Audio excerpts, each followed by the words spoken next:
Most homeowners are unknowingly signing a multi-thousand-dollar loss right now. So how did so many homeowners end up hemorrhaging money on the one system they rely on most? 9 mistakes. Most viewers are guilty of at least 4. Heating and cooling consume 50 to 70% of your total home energy bill, and every mistake compounds into a hidden surcharge on every bill for the life of your unit. Decades before smart thermostats existed, homeowners operated on pure instinct. Crank it colder, cool the house faster. That was only round 1 of a very expensive misunderstanding. Think of your thermostat as a light switch, not a dimmer. Most people treat it like a dimmer. Push it lower, get more cooling, faster. That is not how a split-system air conditioner works. The compressor runs at essentially the same rate whether you set the thermostat to 78 degrees or 65 degrees. Setting it lower does not accelerate cooling. It just means the system runs longer, works harder, and burns more energy to reach a target that is far below what is comfortable or necessary.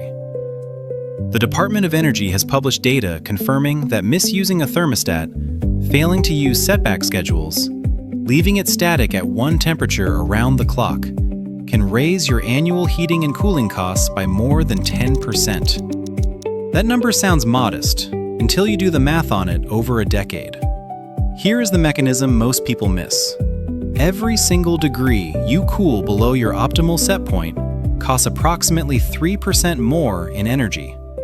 So if your comfortable temperature is 76 degrees and you habitually set the thermostat to 70 degrees, you are paying roughly 18% more in cooling energy for that 6-degree gap. Not occasionally, every single day the system runs. The Department of Energy recommends setting your thermostat to 78 degrees when you are home and higher when you are away, a schedule that can cut cooling costs by up to 10% annually on its own. The solution has existed for years, and it is almost embarrassingly affordable. Programmable and smart thermostats, brands like Ecobee, Nest, and Honeywell Home, typically pay back their full purchase and installation cost in under 12 months through energy savings alone. Ecobee's own published data suggests average savings of 26% on heating and cooling costs annually for users who follow their recommended schedules. A device that costs $150 to $250 and pays for itself in less than a year, while saving you money for the next 15 years, is one of the clearest financial decisions in home ownership. Now run the 10-year number. The DOE's conservative estimate of 10% annual overcost on a $3,000 total NFL energy bill, which is close to the national average, lands at roughly $300 per year wasted from thermostat misuse alone.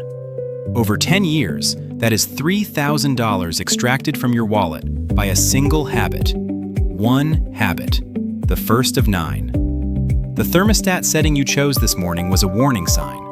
Most homeowners ignored it. Most homeowners had years before compressor failure arrived, and the clock had already started. Picture your lungs after a month of breathing through a wet wool blanket. That is precisely what a clogged air filter does to your air conditioning system, and most homeowners are doing it right now without a second thought. Your AC system moves air in a continuous loop. Return air grills pull warm indoor air back to the air handler, where it passes through a filter before crossing the evaporator coil to be cooled and recirculated. When that filter becomes clogged with dust, pet dander, and particulate matter, the system has to work significantly harder to pull the same volume of air through. Airflow drops. The evaporator coil gets less warm air passing over it. Temperatures on the coil surface fall below freezing. Ice forms. And when ice forms on an evaporator coil, you have crossed from a maintenance problem into a repair event. The numbers on this are stark. Most homeowners change their air filters once or twice per year, often during a spring tune-up or when they happen to notice the unit struggling. Manufacturers and HVAC engineers universally recommend changing filters every 1 to 3 months, depending on household conditions. Homes with pets, high dust, or allergy sufferers should be on the 1-month schedule without exception. A standard 1-inch pleated filter costs between $5 and $25 at any hardware store. That is the entire cost of prevention. Ignoring it leads to evaporator coil freezovers that require a service call ranging from $200 to $1,500, depending on whether the coil needs to be thawed, cleaned, or replaced. More critically, sustained restricted airflow stresses the compressor, the single most expensive component in your entire system. Compressor failure costs between $1,500 and $2,500 to replace. And in older units, a failed compressor is often the trigger for full system replacement at $5,000 to $10,000. The fix takes 2 minutes. Check the filter monthly. Hold it up to a light source. If it looks gray and opaque rather than white and translucent, replace it. That is the entire protocol. 2 minutes per month against a potential $2,500 repair bill is the most lopsided trade in home maintenance. A dirty filter is not a minor inconvenience. It is a slow suffocation that ends with the most expensive component in your system giving out years ahead of schedule. Walk outside to your condenser unit right now and look at it honestly. If you see a gray-brown crust of compressed cottonwood, grass clippings, and dust coating the fins, your system's efficiency has already been compromised, and the damage compounds every day you leave it. The condenser coil is the outdoor component of your AC system's heat exchange process. Hot refrigerant from inside your home travels to the condenser, where a fan pulls outdoor air across the coil fins to release that heat into the atmosphere. When those fins are coated in debris, the heat transfer is blocked. The system cannot shed heat efficiently. The compressor has to run longer and hotter to compensate. And the harder the compressor works, the faster it dies. The efficiency numbers attached to dirty condenser coils are genuinely alarming. Research from the Air Conditioning, Heating, and Refrigeration Institute and multiple university energy studies confirm that fouled condenser coils can reduce system efficiency by up to 21% and drive refrigeration energy consumption up by as much as 35%. And that wasn't even the part that got people angry. The real cost is what that sustained heat stress does to the compressor over time. It is the single leading cause of premature compressor failure in residential systems. Annual condenser coil cleaning costs between $75 and $150, whether you hire a professional or do it yourself with a coil cleaning spray and a garden hose. Compressor replacement, when the damage is done, runs $1,500 to $2,500. Run the 10-year efficiency math, and the picture gets even darker. A 35% efficiency loss on a $200 per month cooling bill means you are wasting $70 per month, $840 per year, $8,400 over a decade, for a task that costs $150 once a year. The condenser unit sitting outside your house right now is either working for you or draining you. There is no middle ground. Somewhere in your home, there is probably a vent that has been closed for years. Maybe it is in a guest room nobody uses, or behind a piece of furniture that got rearranged one afternoon. It feels logical. Why cool a room nobody is in? That logic is costing you money and quietly destroying your ductwork. Here is the mechanical reality. Your HVAC blower motor is sized to move a specific volume of air through a specific duct system at a specific static pressure. When you close supply vents, you do not reduce the work the blower does, you increase it. The same volume of air is now being pushed through fewer openings, which raises the static pressure throughout the entire duct system. The blower motor strains against that elevated pressure. Over time, it shortens motor life and increases energy consumption simultaneously. The pressure does not just stress the motor, it stresses the ducts themselves. Ductwork is not designed to hold pressure. It is designed to distribute airflow. Elevated static pressure causes duct joints to separate and seams to leak. The EPA estimates that in a typical home, 20 to 30% of conditioned air is already lost through duct leaks before it ever reaches a living space. Closing vents accelerates that leakage and makes an existing problem dramatically worse. The same pressure problem is created by furniture blocking return air grills. Returns are the intake side of the system. They need unobstructed airflow to maintain system balance.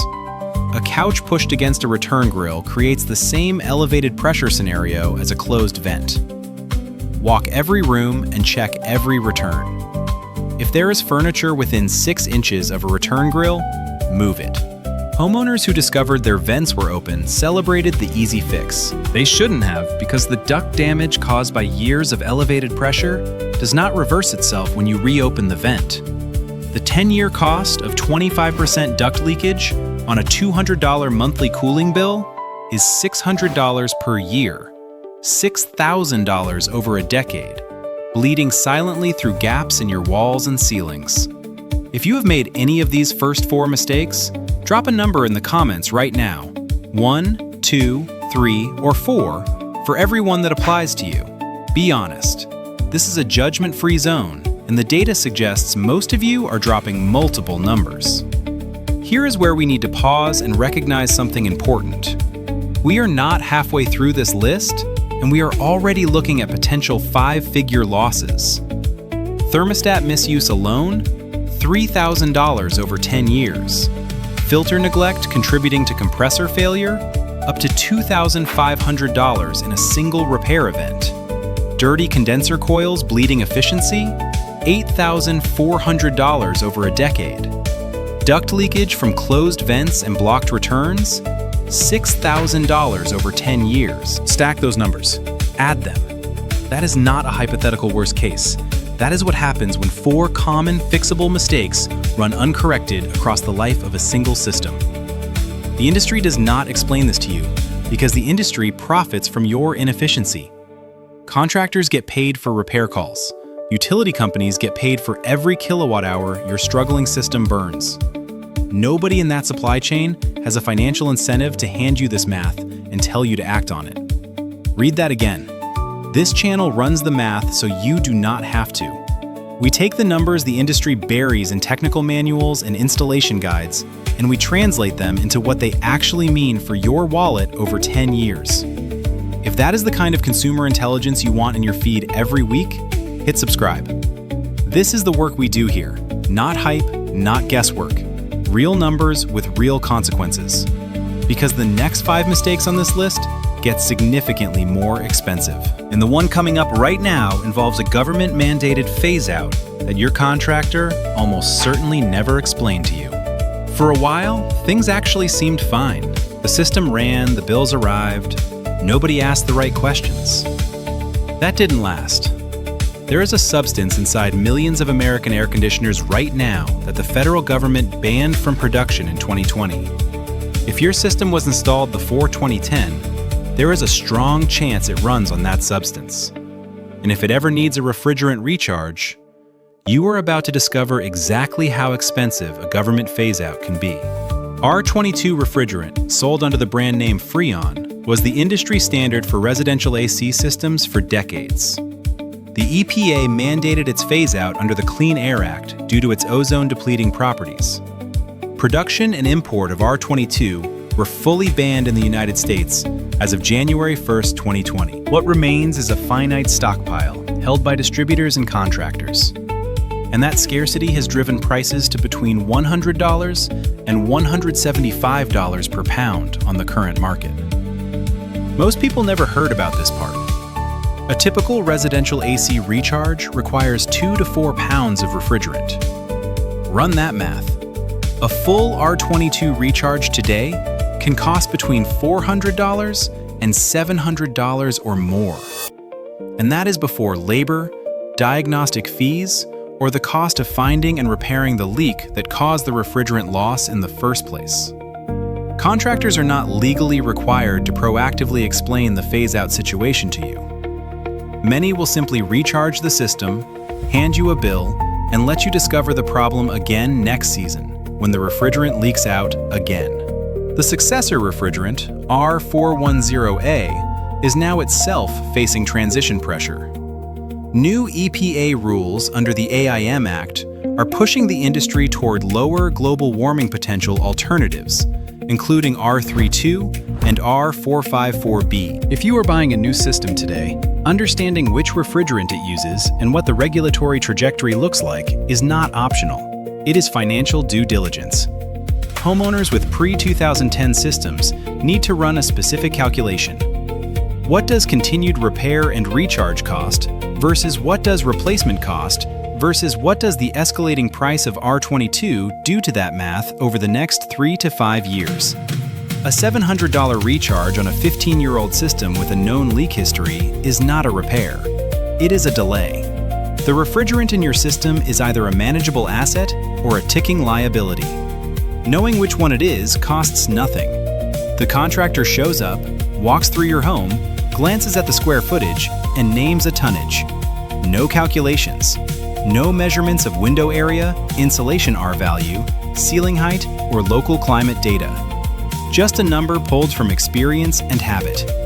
That moment, that casual sizing decision, can determine whether your system lasts 20 years or 12. Oversized air conditioners are one of the most pervasive and least discussed problems in residential HVAC. An oversized unit cools the air in a space too quickly, reaches the thermostat set point before completing a full run cycle, and shuts off. This is called short cycling. The problem is not just efficiency, it is humidity. A properly running AC system removes moisture from the air during the cooling process, but that dehumidification only happens during sustained runtime. A system that short cycles cools the air but leaves the humidity behind, creating a cold, clammy environment that feels uncomfortable and encourages mold growth. Short cycling is also mechanically brutal. Every compressor start is the highest stress moment in the operational cycle.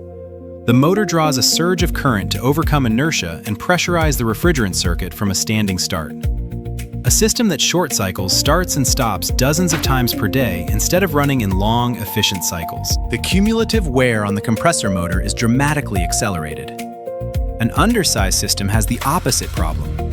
It runs continuously, never reaches the set point, burns energy without achieving comfort, and wears out from sustained operation without adequate rest cycles.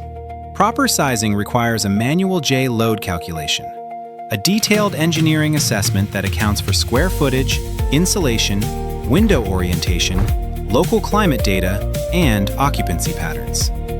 The Air Conditioning Contractors of America publishes the Manual J standard specifically because square footage guessing produces wrong answers. Most contractors skip it because it takes time, and the customer rarely asks for it. An improperly sized unit can fail 5 to 7 years ahead of schedule. Replacing a system that costs $5,000 to $10,000 a decade early is not a repair expense. It is a catastrophic financial loss caused by a calculation that should have been done before the first bolt was tightened. It starts with a back door left open while someone carries in groceries. Then a window cracked in a bedroom because the air feels stuffy. Then a bathroom exhaust fan that never gets used because nobody thinks about it. Small decisions, individually harmless. Collectively, they are running your compressor into the ground. Every BTU of cooling your system produces that escapes through an open window, an unsealed door frame, or a gap in weather stripping must be replaced. The compressor does not know why the house is warming back up. It only knows the thermostat is calling for cooling again, so it runs. And the timing of what happened next? Almost too perfect, because the open window and the hottest hour of the afternoon tend to coincide exactly. Even a window cracked 1 inch creates a continuous infiltration load. Warm, humid outdoor air flows in along the pressure gradient created by your running AC system. The system cools it. It escapes again. The cycle repeats without interruption for as long as the window stays open. This is not a theoretical inefficiency. It is a direct mechanical load on the compressor, measured in continuous runtime. The Department of Energy estimates that proper air sealing, weather stripping, door sweeps, caulking around window frames saves between 10 and 20% on annual heating and cooling costs. That's not a typo, by the way. 10 to 20%. For materials that cost under $50 at a hardware store and an afternoon of work. The related error is failing to use kitchen and bathroom exhaust fans before running the AC. Cooking generates heat and humidity. Showering generates humidity. Both increase the thermal load your system has to overcome. Running exhaust fans for 10 to 15 minutes after cooking or bathing purges that heat and moisture before the AC has to deal with it. Zero additional cost. Meaningful reduction in runtime. The behavioral fix for open doors and windows costs exactly $0. But the habit of just a minute, the door open while you unload the car, the window cracked overnight, compounds into hundreds of dollars per year in unnecessary compressor runtime. Energy auditors saw it coming. They published the data and said it plainly for 30 years. Nobody listened. Skipping annual professional maintenance costs you $150. Avoiding it costs $5,000 to $10,000. Simple factual statement about where things stand today. Blackout curtains on west and south-facing windows cut solar heat gain by 33%. And that fix costs under $40. Hit subscribe so you don't miss next week's breakdown of the biggest duct sealing mistakes homeowners make. And click the video on screen to go deeper right now.